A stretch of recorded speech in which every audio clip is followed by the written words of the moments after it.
And Canard, see floors, see the floors. Let's get it in. Good story coming up. Yeah. Top of the top, man.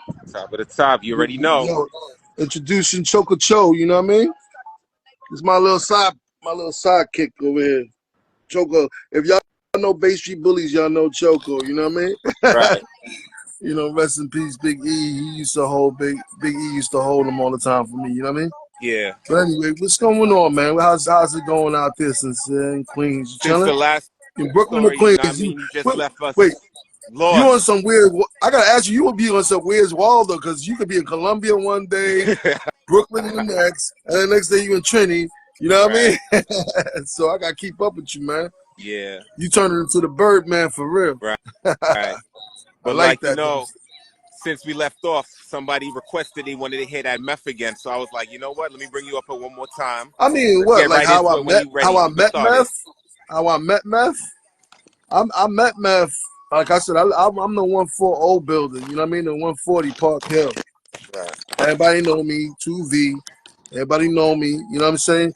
And the fact is, there was a tree that used to be in the back. You know what I mean? Uh-huh. And put it this way, there was only 2 crews that could hustle out of my block. And I heard about him that he's my little brother's rapper, my little brother's B-Nev. You know what I mean? And my little brother was managing him at the time when he wasn't like, you know, signed or anything like that before Wu-Tang formed. And, you know, like I said, I ain't putting it out there. He already put it out there. Like, he used to be a hustler, you know what I mean? Nigga used to sell the krills or whatever out the back, you know what I mean? And I had it like in the back of 140. I mean, that place looked like man, the only thing that was standing out there was the tree. Even the benches, like you see those benches all around the project, they got the same things, but all those was even broken. So he didn't even have a place to sit. So he'd be like in this tree right next by you, like right behind my window, right on the second floor. Like, and he'd be hiding in the tree, sending down a can to get the money in and send down the product. Yeah, it's similar. It's similar to Park Hill. You know what I'm saying? That right there, truthfully. So I lived on the second floor, and he would be like, boom. And so I was like the type of dude. I was into different type of music. I'm more of a poet and a writer. You know what I'm saying? And he was listening to me to do the Beatles and stuff like that. Yo, y'all chill. Y'all chill. Y'all gonna get along. Ain't no fighting, GG. They acting up. Let me put him down for a second. So, yeah, that hey, you get off my cloud. I was an influence to a lot of dudes on the hill that didn't want to mix their music. You know what I mean? A lot of dudes was scared of rock and roll. And I'm like one of the first crossover dudes. You know what I'm saying? Being the Gotti, I was on Bay Street. Bay Street back in the day, the Wave Street. I think the first spot that started hip hop was Wave Street. And then it was the Red Spot. And I think in one of his joints he mentioned the Red Spot. But no one, like I said, through my brother, was his manager for a minute. You know what I mean? And then he didn't sign him. And I kept on telling you stupid for not keeping him. You know what I mean? My brother got with a representative. He became a representative for Virgin Records. You know what I mean? And like I said, I was my brother's bodyguard for a while when he got in the industry. But I was a lot of dudes' bodyguard back in the day, street bodyguard, if you know what I mean. You know what I'm saying? So they asked me to come along with them on shows and stuff like that when they started the whole Wu thing. But the whole Wu thing was funny how they started. Like I said, I ain't gonna put it all out there how dudes know how to. Let's put it this way: is you know what the laundromat is, right? It's a money laundromat. Right. Just take it from there. You know what I'm saying? A lot of dudes from the last Killer Hill project, a lot of dudes got locked up for tax evasion. Let's just put it that way, so I don't talk about too much of that. And like I said, but the laundromat was the 1-6 U building, and my brother was part of that too. You understand? My uncle's Turk. So Meth know me from every other show that I would show up. And we talking about a dude like me was on, at that point, I think I lost my security license, my gun license, on some shit fight with the cops or whatever again. And boom. So I would show up, I would wear like the camouflage or ninja shit, doing security, bodyguard shit coming out. If you went next by him, you met me, because Karate Leo was going to come kick you in the face if you got too close. Right. You know what I mean? And I think the last time I worked for them was in Baltimore. They did the Palladium. You know, the Palladium in Baltimore. I forget what year it was, but I mean, that show was off the hook. Meth did good. They wanted to see me, did his thing. But like I said, I don't put it, everybody got issues. And I don't know if they call it a drug problem, but people were searching and find themselves through Staten Island is known as Dust Island. You understand what I'm saying? half the niggas out there definitely smoking a lot of dust. I know you can tell by looking at meth now, he ain't into that shit, you know what I mean? But this particular night, he was fucked up. And he jumped in the crowd, bro. And I had to go get him in the crowd. If the niggas didn't know me from out there, Righteous Town, we would have been dead. Let's just put it that way. I had to carry him back up on stage. Niggas locked me out. As soon as I put him in the door, they locked me out. My niece was out there. I had to go back and get her. Niggas locked me out. I had to leave through the front door. You know what I mean? But let me put it this way. That's what things began to go bad, because a lot of dudes, like half of the whole, like a dude just put me on Twitter just now talking about I'm hating my kind or whatever, this and that and the other, by being the way I am now and putting niggas out there. Nah, I'm not trying to put you out there, but if I gotta protect myself from your style of bringing me down, I'm gonna do what I gotta do. You know what I mean? This is about survival of the fittest. So if I'm not part of Wu right now, it's because I found that it wasn't fitting for us to keep on condoning self-genocide bullshit like that. You know what I'm saying? So now even like a lot of dudes like Capadonna, me and him went to, you know, from grade school all the way up together. You know what I mean?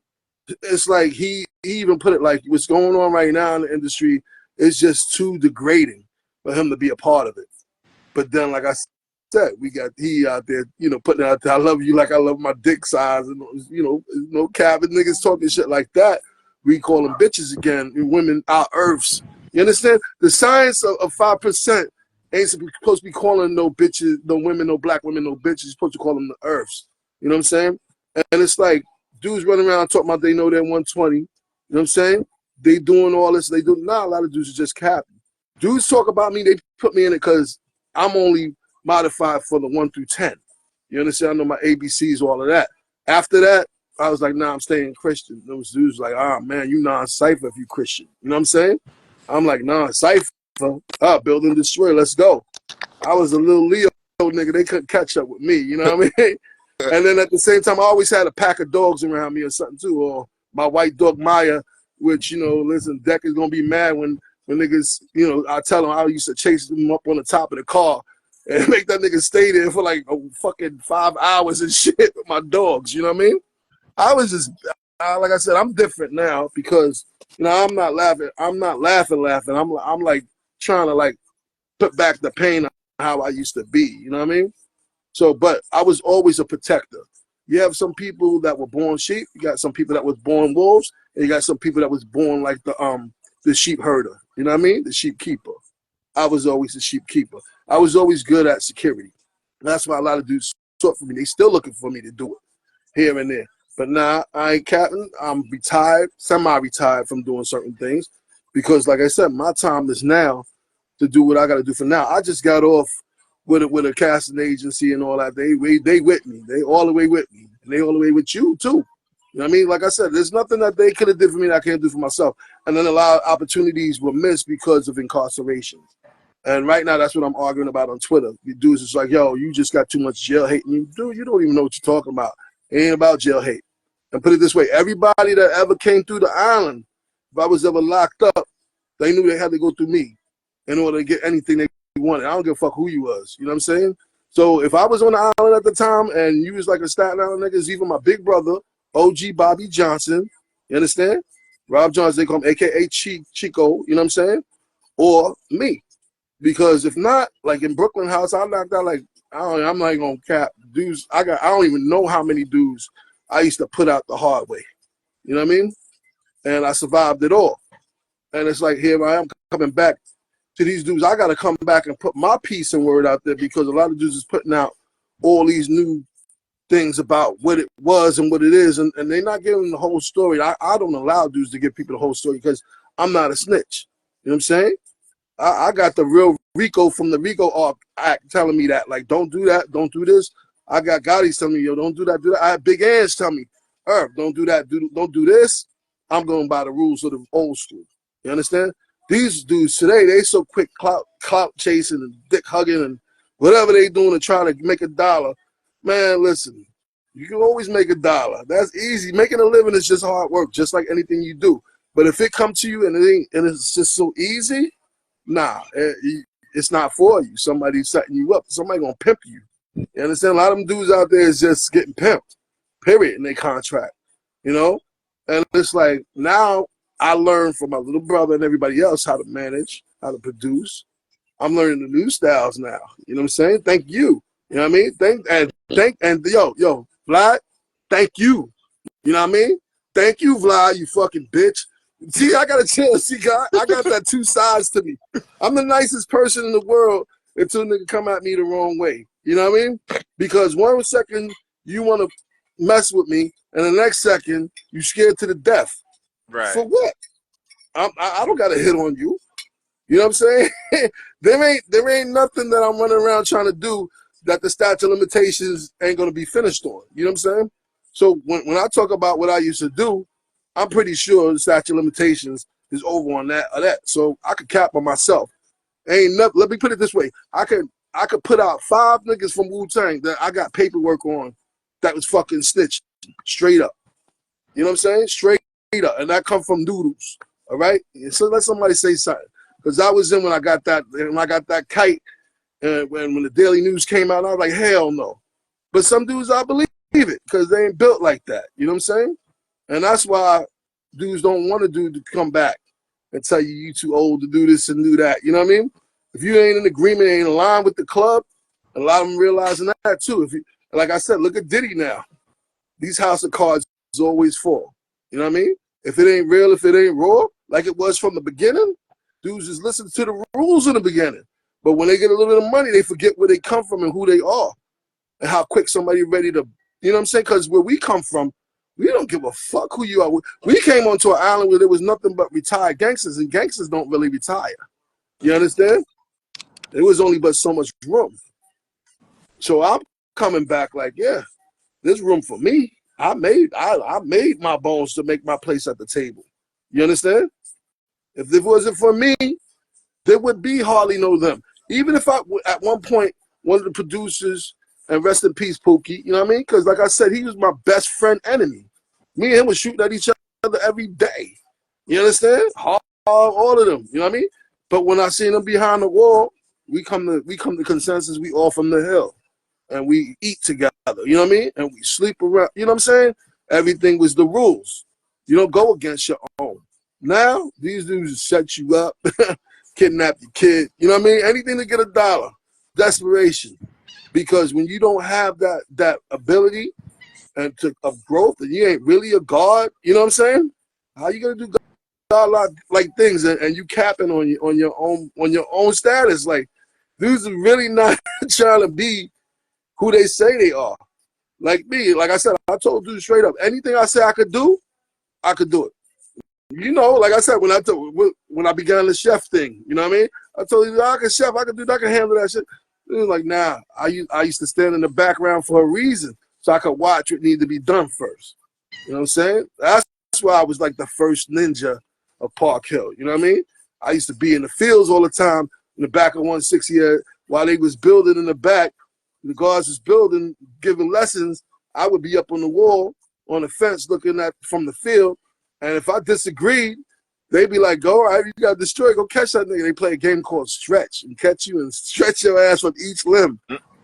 And then basically destroy your ass so you want to learn. You know what I mean? So you want to learn the correct way. But me, nah, they couldn't catch me. Man, I run in the field. And plus, once I get in the fields, I got a pack of rabid dogs out there that fuck with me. Real dogs. Like, and then on the other side of the field, go 280 to Jamaicans. You know what I mean? The Rastas. I ain't going to say the Jamaican. I'm going to say the Rastafari. Michael Fire, all of them fuck with me, took me under their wing. You know what I mean? As a little kid, I stayed in the streets. So I jumped out the window when I was 8 years old to start running away. You know what I mean? I stayed in the fields, and I ain't never come home. But now I'm settling down. I got a home. I got some roots. It's like, but what we living for? You know what I mean? What we living for? We got to live for something bigger than just ourselves. I got grandkids, and I see the game turning into something that could destroy them. You know what I mean? Yeah. And I'm not having that. I'm not having nobody on no cap where my nieces and nephews is out there and they gonna believe in the bullshit instead of the real shit. You know what I'm saying? Yeah. I mean, like, excuse me from cursing. I try not to curse so much. I'm trying to keep my chakras open. You know what I mean? People don't even understand that. Building on the third eye now. We building on the spiritual realm, on a universal level, you know? And it's like, you gotta understand the God in you and also the devil in order to build up to that level. You know what I'm saying? And that's not like a rhyme. I mean, listen, the words, they come in and to play with each other because they belong together. And it's like, hip hop is just like that to me. It's poetry that is life. Words are spells. You understand? Words are spells. So, you know what I mean? Like, which spells am I under the most influence from? When it comes to Wu-Tang, I would definitely say Meth, because his flow is impeccable. The flows, like, that speaks for itself. And ODB, you know what I'm saying? Because that's my philosophy. Give him a character to think and believe in, and then hit him with the about how deep you are. You know what I mean? Hit him with that, like, boom. Did that nigga really just say that? You know what I mean? That nigga really just understands some real philosophy. Who's a critical thinker? You know what I mean? Who's a real big thinker? You know? I mean, and then half the stuff that we say has already been said before. It's just been said differently. You know, that's why I stay with the old school classics. You know what I mean? And all of us going out there, it's like, oh, like we invented this shit. Nah, man, it ain't. It's been there forever. You know what I mean? Time is like collinear. It's like, I don't know. I ain't gonna get into that right now, but we gonna talk about, like, as far as like status. Just give them a quick one. Last 20 seconds. Let's finish up. What? Okay, say like, what you do from Babylon is scat to keep it real. Trust no one but your peeps' heart, and still stay sickened in its paces when the streets get real. The red rum's the humdrum when you from these killing fields. If the half's got your back, you do whatever you feel. As long as you ain't snitching and you keeping the hill in your heart. You know what I mean? Keep it from the start to the end, and I'll part with that. You know what I'm saying? Yo, Sincere, you gonna make it all the way, bro. You know what I'm saying? I could see that. That's why I'm with you. You always showed me love when I was down. You know what I mean? And look, I'm showing y'all how to re-quicken. Old man is 50s plus. Ashes to ashes, you know what I mean? Ashes to ashes, the dust to dust. Y'all got to deal with these guns. You know what I mean? And I'm not talking about beating their ass like that. I'm using this to go like that, and like this to go like that. And next stop, where we going? To the Power Rock, right? Yep. Come on, we go. Listen, my niece, I just found out who she was. Friday. Friday. That's right. And my niece just hit me with the, wow, I didn't know you was my new niece I got. And she's into all of that. So she has we got another podcast on Link with Yours. And I found out what it is again, but Shorty, she's getting live too, you know what I mean? And it's like, yo, she's like Moon something, but she has a table. It's like really live. She got a lot of followers. And it's like, I'm gonna do it for her because I just found out she's my niece. You know what I mean? Right. Certain dudes want me to get on they joints, and I won't do it because they want to cap on the violence and like make like I'm making like that's the way to be. Like you know what I'm saying? Like how much money we made. What is it? Nah, man, that's the shit that brought us down. They don't even understand. It's not what you cop, it's about what you can keep. You know what I mean? And it's about, for real, the straight up G in me ain't trying to go down like Al Capone. You feel me? Facts. Owing taxes and all alone, baby. I ain't trying to go out like that. All right, you know what I mean? Cool. You already know. All right, papa.